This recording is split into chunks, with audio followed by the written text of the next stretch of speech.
Packed my bags. Last night, pre-flight. 0 hour. 9 a.m. And I'm gonna be high.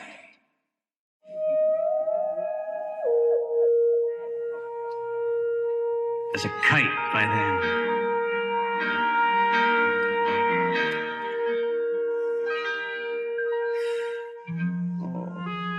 Miss the earth so much. I miss my wife. It's lonely. Eu amo esse vídeo. Such a timeless fragment. Como tem gente que tem coragem de zoar isso? Não me entendam mal, a versão do Elton John é boa, mas a do William Shatner é a minha favorita. Eu acho que eu podia fazer um vídeo inteiro só exaltando essa música. Mas que merda é essa? O que você quer, mano? Você quer que eu faça um vídeo sobre seu filme? Mas hoje ia ser sobre Rocketman. Na verdade eu ia falar sobre a versão do Capitão Kirk, mas já que você falou, acho que pode ser do Elton John mesmo. Tá bom, eu falo do seu filme também.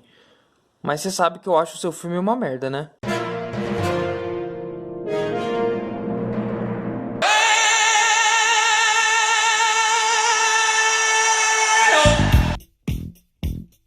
Pois é. Desde a aurora da sétima arte, foi comum fazer esses filmes que retratam essas pessoas que tanto gostamos de colocar em patamares de superioridade. Aliás, eu fiz um vídeo de 30 minutos só sobre essas pessoas, vale a pena. Mas a cinebiografia de músicos em especial só começou a ganhar força nos anos 70, muito influenciada pela onda de filmes de músicos dos anos 50 e 60. Mas com o tempo, o que era só uma parte da ideia geral de cinebiografia ganhou cada vez mais força e popularidade, ao ponto de podermos dizer que cinebiografias de músicos se tornaram um subgênero particular, com suas próprias estruturas e clichês, clássicos e fracassos. Mas recentemente, 2 filmes foram produzidos de uma maneira muito particular, e apesar de bem próximos, inclusive compartilhando o mesmo diretor, tiveram resultados completamente diferentes. Numa mão, um ouro, na outra, um doloroso e agonizante fracasso. Vamos nos aprofundar e ver o porquê dessa diferença. Meu nome é Gustavo Garcia e você está no Balcão Pop.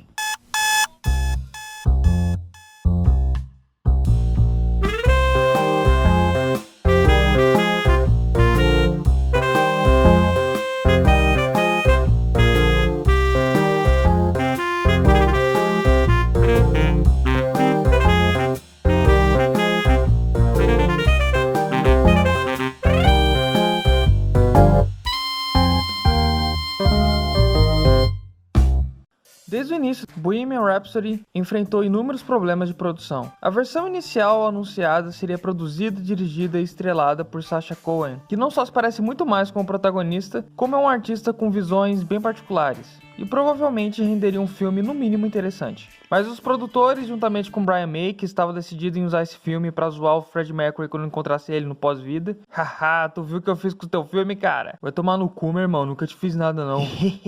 Então eles barraram a versão do Coen. Depois disso tivemos então o projeto conduzido pelo Dexter Fletcher, que novamente foi barrado, e finalmente fecharam o cerco com Bryan Singer. Mas enfim, tivemos as polêmicas envolvendo abusos sexuais, que mais uma vez atrapalharam a produção. Oh boy, esse filme estava fadado ao fracasso. O Dexter Fletcher então voltou para tentar salvar o que sobrou desse incêndio descontrolado, e assim nasceu Bohemian Rhapsody. Ou, como eu gosto de chamar, como alguém consegue gostar desse filme não ironicamente. Sério. Mas para entender por que esse aborto de clipe musical com 2 horas é péssimo, vamos dar uma breve olhada no histórico do gênero. And I'm gonna be high. Parte 1. As cinebiografias musicais.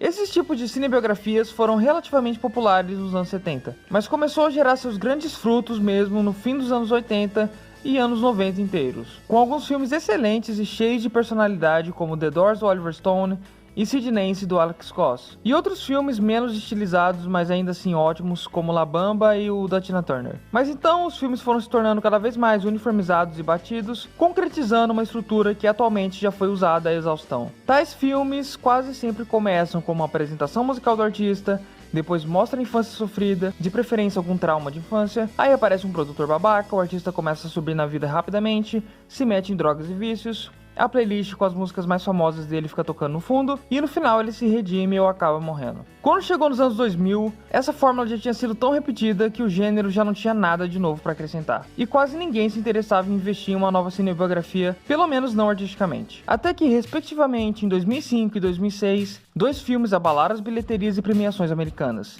Walk the Line, sobre Johnny Cash, e Ray, sobre Ray Charles. Se por um lado eram filmes bastante competentes e com ótimas interpretações, demonstraram como nunca antes o quão genéricos eram os filmes de cinebiografias musicais, porque esses dois filmes são estruturalmente idênticos. Mas uma coisa é certa, a popularidade deles abalou a indústria. Num ponto de vista comercial, muitas outras cinebiografias de músicos foram postas em produção, mas por um ponto de vista artístico, os cineastas finalmente pareceram olhar para o gênero e pensar: ok, tudo nesse gênero já foi repetido 1 bilhão de vezes, como eu poderia fazê-lo diferente? E enfim, meus amigos, tivemos em 2007 dois marcos do gênero: Não Estou Lá, sobre Bob Dylan, e a comédia Walk Hard, que nada mais é que uma sátira de todos os filmes do gênero já feitos, em especial Walk the Line e Ray.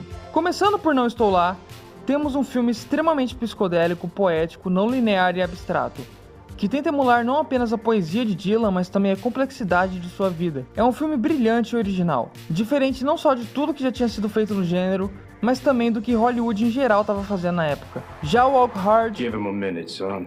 Dewey Cox needs to think about his entire life before he plays. Apesar de não ter ido bem nas bilheterias, cresceu cada vez mais no submundo cult e é hoje uma espécie de clássico moderno das comédias, do seu próprio jeitinho.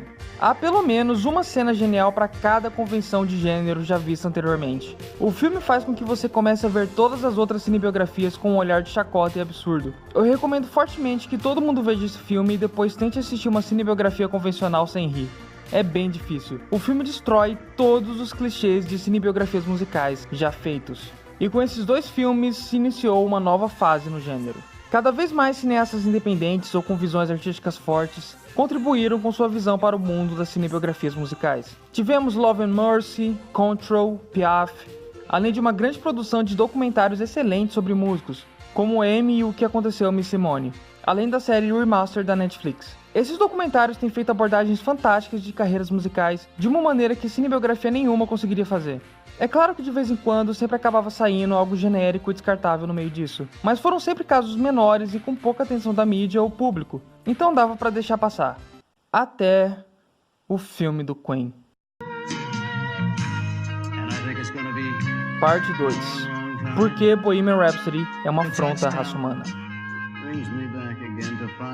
Poderia ser só mais um filme ruim e inofensivo baseado em um grande artista, do qual a gente poderia falar meh quando acabasse e seguir em frente. Mas essa porra representou um dos maiores investimentos em campanha de marketing dos últimos anos e faturou 4 Oscars. É isso mesmo? 4 Oscars? Ok. Além de ser a maior bilheteria de qualquer cinebiografia da história. Não é como se o Oscar ainda tivesse muita relevância hoje em dia, ou em qualquer outro momento da história, ou como se a lista de maiores bilheterias da história só tivessem clássicos. Não, eu sei que não é assim. Mas eu não poderia deixar de comentar o quão patético e problemático esse filme foi. E eu ainda vejo muita gente tentando defender esse filme na internet, o que me impressiona muito. Mas vamos começar. Primeiramente, o filme é basicamente um remake de Walk Hard, só que se leva a sério. Todas as batidas genéricas do gênero estão aqui. O filme começa numa apresentação. Dewey Cox needs to think about his entire life before he plays. A história volta, a juventude fracassada, o sucesso repentino, o produtor cuzão, os pais cuzões, os namorados e relações cuzonas, os artistas sendo cuzões depois do sucesso. O filme pode ser definido como um grande cuzão. Mas o problema vai mais a fundo nesse caso específico. Primeiramente porque a história do Queen não se enquadra nessa fórmula. Enquanto a maior parte das cinebiografias musicais feitas nessa estrutura até então de fato estavam próximas da vida real dos artistas, a história do Queen passou bem longe de vários desses problemas. Por exemplo, a briga de banda. Todo filme desse gênero tenta colocar esse momento onde a banda se divide para ser uma espécie de ponte dramática para o terceiro ato. Mas enquanto isso realmente aconteceu em bandas como The Doors e Beach Boys, isso nunca aconteceu com o Queen. Eles sempre foram extremamente parceiros uns dos outros nas empreitadas solo. Inclusive o Freddie Mercury nem foi o primeiro da banda a lançar seu álbum solo. Mas para se enquadrar na narrativa de Hollywood, o roteiro do filme mutila a história do Queen de todas as formas possíveis para poder caber na fórmula. É como na história original da Cinderela, onde as irmãs cortam pedaços do pé para que eles pudessem caber no sapatinho de cristal. E esse tipo de mutilação não é uma licença poética. Eu sei que vocês podem dizer que a maioria dos filmes que eu citei também não são representações totalmente fiéis da vida dos artistas, mas geralmente nesses filmes é uma licença poética bem-vinda e que serve ao propósito do roteiro. Por exemplo, em The Doors, o Oliver Stone inventou um monte de coisa que não estava na vida real do Jim Morrison, mas para que fossem representações psicológicas da mente do artista, uma espécie de emulação da poesia dele. E isso também se enquadra no filme do Bob Dylan, por exemplo. Agora aqui, o único propósito para eles inventarem e mudarem a história do Queen é para que o filme fique o mais clichê e palatável possível. Mas de qualquer forma, só ser genérico e formulaico não é o bastante para deixar qualquer coisa ruim. Assim como fazer um filme ótimo só usando de estruturas formulaicas e genéricas. Boa parte do cinema de massa sempre se sustentou assim. Pega, por exemplo, os esqueletos narrativos de Star Wars, Matrix e Harry Potter. Todos seguem a narrativa do herói de Joseph Campbell. Então, basicamente, esses filmes têm as mesmas batidas e elementos principais. Mas o que muda de um para outro é a temática, que podemos ver aqui como a sua essência ou alma do filme ou da franquia. Matrix, por exemplo, tem um forte teor crítico, político e filosófico. Star Wars traz em si uma jornada de redenção e autodescobrimento. Harry Potter foca mais nas transformações dos personagens e amadurecimento. Ou seja, tudo bem você seguir uma base genérica, mas é preciso que haja um foco no meio disso. Voltemos para as cinebiografias. Johnny June e Ray são extremamente genéricos em suas estruturas, mas cada um deles traz um foco diferente. Enquanto Walk the Line nos conta uma bela história de amor, focando mais no relacionamento do Johnny Cash com a June, Ray foca mais no vício e trauma do seu protagonista. E isso segue para praticamente todos os filmes do gênero. Dá para você apontar a temática e foco principal deles, apesar das fórmulas. The Doors é uma abstração que emula a poesia do Jim Morrison ao longo da sua vida. O Garoto de Liverpool é um retrato da juventude rebelde e sonhadora dos anos 50. Sid Nance é sobre o impacto da cultura punk na Inglaterra, e assim por diante. Agora, você conseguiria citar qual é a temática e foco principal de Bohemian Rhapsody? Spoiler, nenhuma. O filme é só uma série de tiros no escuro amarrados por clipes musicais maneiros. Há apenas uma cena no filme que parece que ele vai se aprofundar mais na solidão do Freddie Mercury, mas aí corta de novo pra uma festa genérica e voltamos pra merda. O filme não se aprofunda no homossexualismo do personagem, na sua solidão, nos seus relacionamentos, nas suas composições, em absolutamente nada. O filme é um grande vazio que quer apenas mostrar uma pseudo-história completamente fantasiosa com clipes musicais maneiros. Se é só com isso que você se contenta num filme sobre um dos maiores músicos do século XX, ok. Mas eu pessoalmente acho uma falta de respeito não só ao legado do Queen, como ao cinema em geral. Esse filme é um retrocesso no gênero das cinebiografias e um retrato do quão cínico têm sido as grandes produções da atualidade, feito para um público que se contenta com o mais genérico, desprezível e básico possível. Apesar disso tudo, eu ainda vi gente dizendo: o filme é mais ou menos, mas a cena final é foda.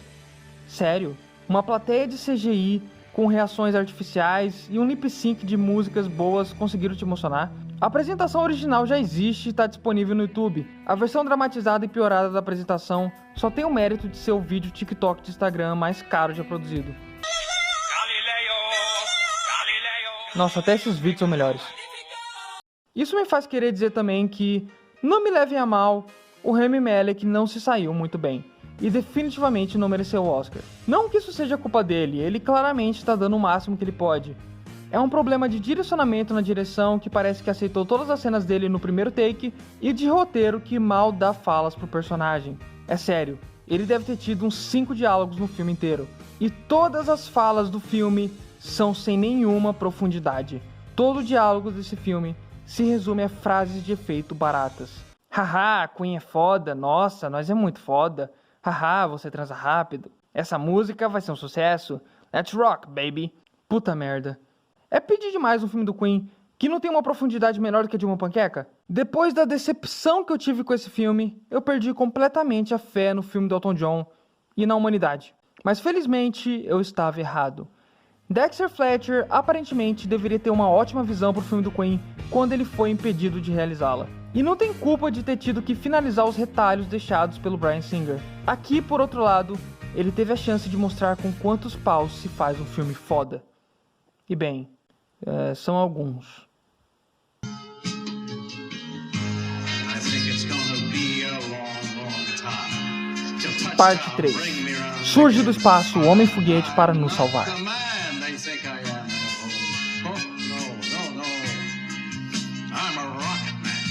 Rocketman não é só uma das melhores cinebiografias musicais de todos os tempos, mas talvez seja uma das melhores cinebiografias no geral de todos os tempos. Além de ser fácil para mim o melhor musical dos últimos 30 anos. E vamos começar por esse ponto.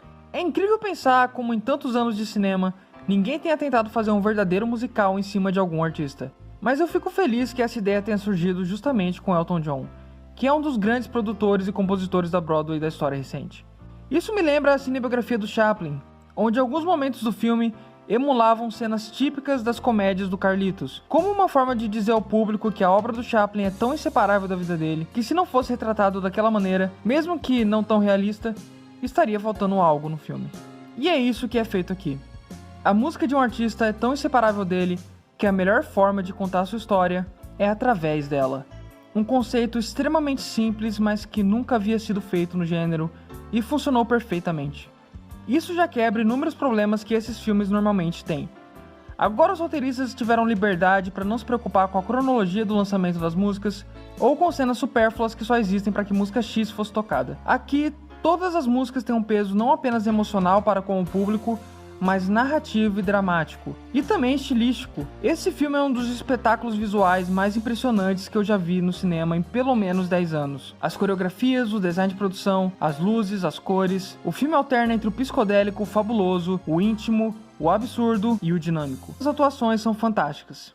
Se o Rami Malek mereceu um Oscar, o Terry Egerton merece a academia inteira. No mundo onde é difícil achar qualquer cantor que tenha uma voz parecida com a de uma celebridade, e é ainda mais difícil que ocorra desse cantor ser também um ator, e praticamente impossível de, além disso tudo, ele ainda conseguir transmitir as emoções da música original, eu não acho que as pessoas estão dando o crédito merecido ao trabalho desse cara.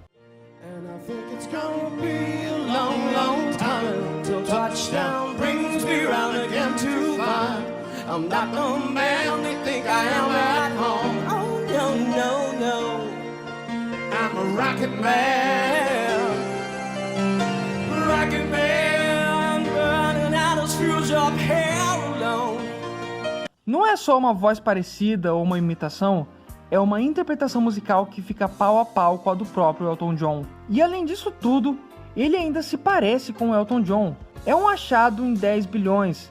Mas agora vamos para o ponto principal. Há sim um certo problema nesse filme.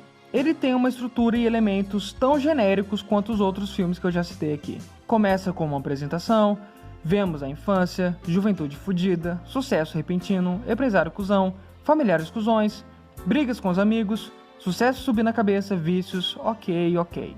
Mas eis a questão, meus caros. Esse filme conseguiu fazer algo brilhante. Transformou todos os seus maiores defeitos em sua maior virtude. E eu vou explicar o porquê.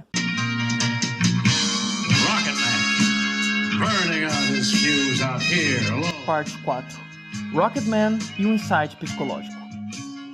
O filme então pegou todos os clichês de filmes do gênero e organizou eles em um estudo psicológico de personagem. Para que vocês entendam melhor, filmes psicológicos ou estudos de personagens são esses filmes mais íntimos ou até viajados que procuram se aprofundar na mente de seus personagens, discutindo temas como vida, morte, crenças, personalidade e depressão.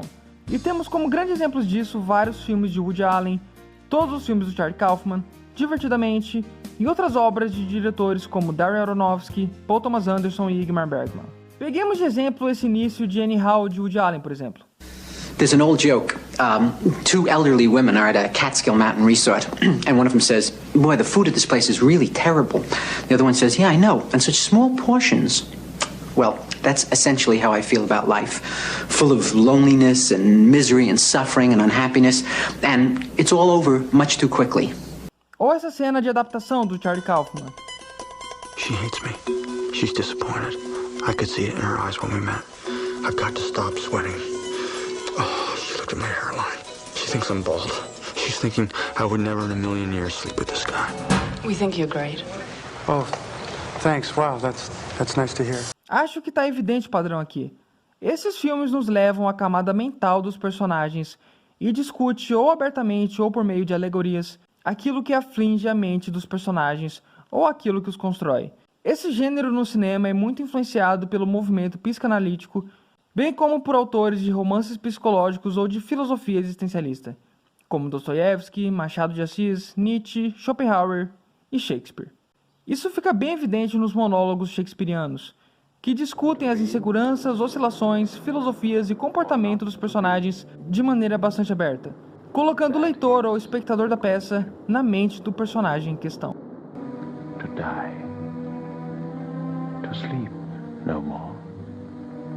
Apesar da popularidade desse gênero na literatura e no cinema, eu só lembro de um filme que utilizou desses conceitos psíquicos em um musical, pelo menos em todo o seu potencial. E o filme é All That Jazz, ou O Show Deve Continuar, de 1979, dirigido por Bob Fosse. O filme é uma autobiografia do diretor, onde ele discute, entre outras coisas, a crise de meia-idade, a sexualidade, a paternidade, a insegurança profissional e, principalmente, o medo da morte. É um dos filmes psicológicos mais geniais e completos já feitos. O diretor coloca toda a sua angústia e pensamentos diretamente no protagonista, números musicais e coreografias, com inúmeros recursos narrativos diferentes, da metalinguagem até os clássicos monólogos. Cut!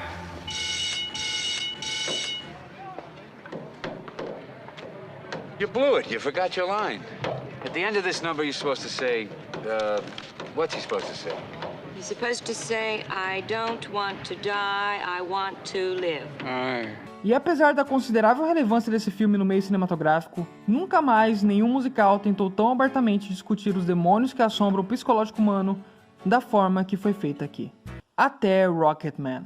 O filme logo no início joga seu personagem principal numa sala de terapia em grupo, onde ele pode livremente debater cada uma de suas aflições de maneira clara e sensível.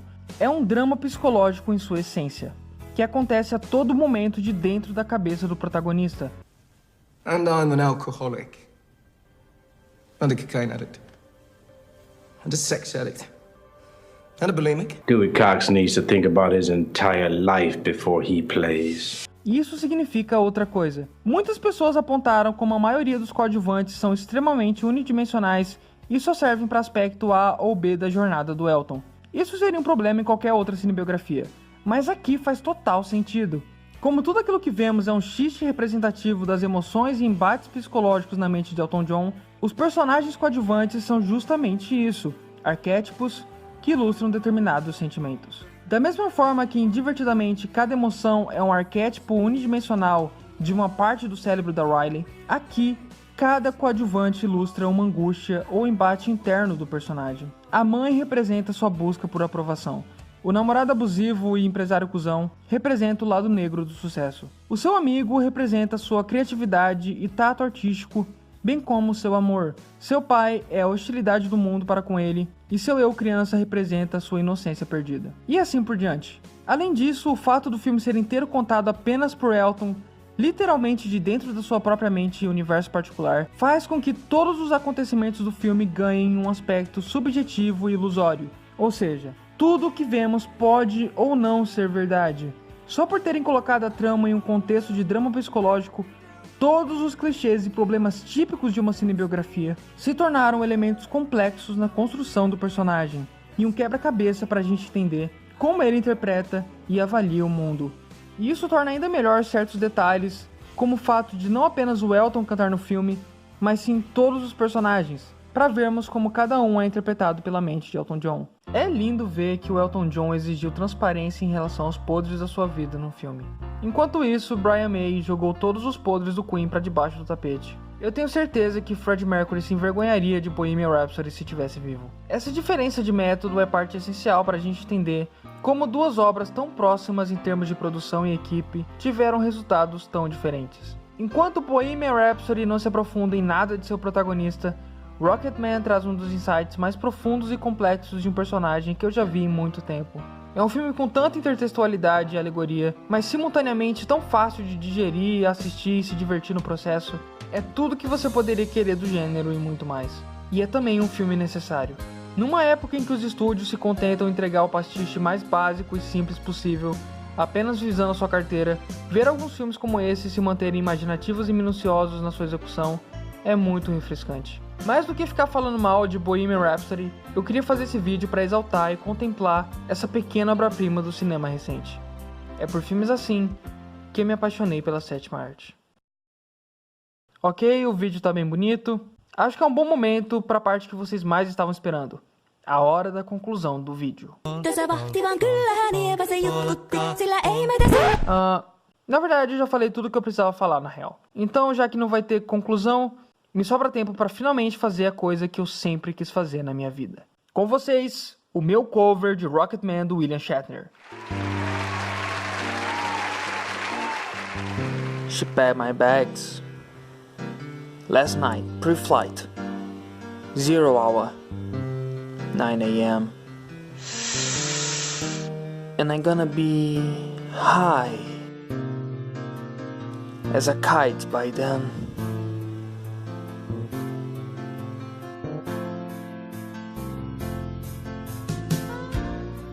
And I think it's gonna be a long, long time to touch them, bring me back again to find another man. They think I am at home.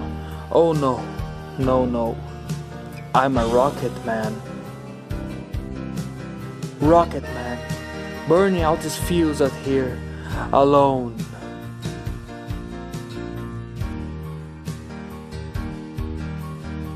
Então galera, é isso. Muito obrigado a todos que assistiram o vídeo até aqui. Não se esqueça de compartilhar e comentar o vídeo. Além de se inscrever caso você ainda não seja inscrito. Logo logo mais vídeos e novidades no canal. Então é isso galera. Muito obrigado. Até a próxima. E valeu!